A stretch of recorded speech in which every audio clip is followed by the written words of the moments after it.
पिछले कुछ समय से देश में जेंडर रेशो में काफ़ी सुधार आया है। बेटों के मुकाबले बेटियों की संख्या काफ़ी हद तक बढ़ी है।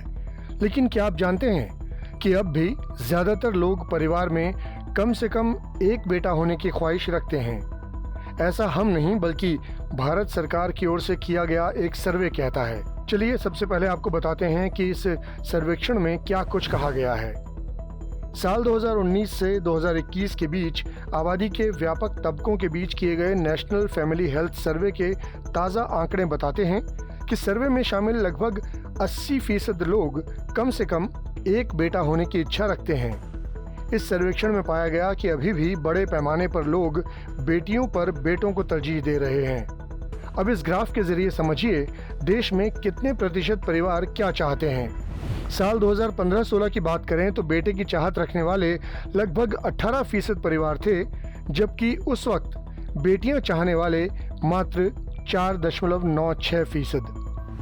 साल 2019-20 के आंकड़ों को देखें तो बेटे की चाहत रखने वाले परिवार करीब 14% रह गए, जबकि बेटियां चाहने वाले परिवार लगभग 5.17% हो गए।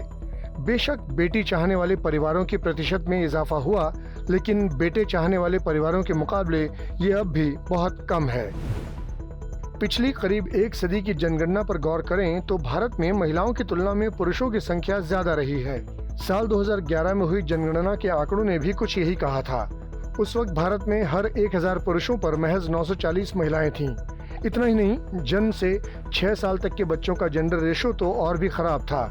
2011 में भारत का बाल लिंगानुपात 1000 लड़कों पर सिर्फ 918 लड़कियां ही था। लेकिन नेशनल फैमिली हेल्थ सर्वे के ताज़ा आंकड़े बताते हैं कि जेंडर रेशो में पहली बार सुधार देखा गया है। इसके मुताबिक भारत में अब पुरुषों की तुलना में महिलाओं की संख्या ज़्यादा हो गई है। हालांकि बेटों को प्राथमिकता मिलने वाली प्रथा अब भी देश में बनी हुई है। भारत की बढ़ती जनसंख्या के लिहाज से इस सर्वे की दूसरी रिपोर्ट सुकून देने वाली है। दरअसल देश में प्रति महिला बच्चों का औसत 2.2 से घटकर 2 हो गया है। रिपोर्ट के अनुसार देश के बढ़ते शहरीकरण, बढ़ती महिला साक्षरता और गर्भ निरोधक के बढ़ते इस्तेमाल से भारत की प्रजनन दर में ये कमी आई है।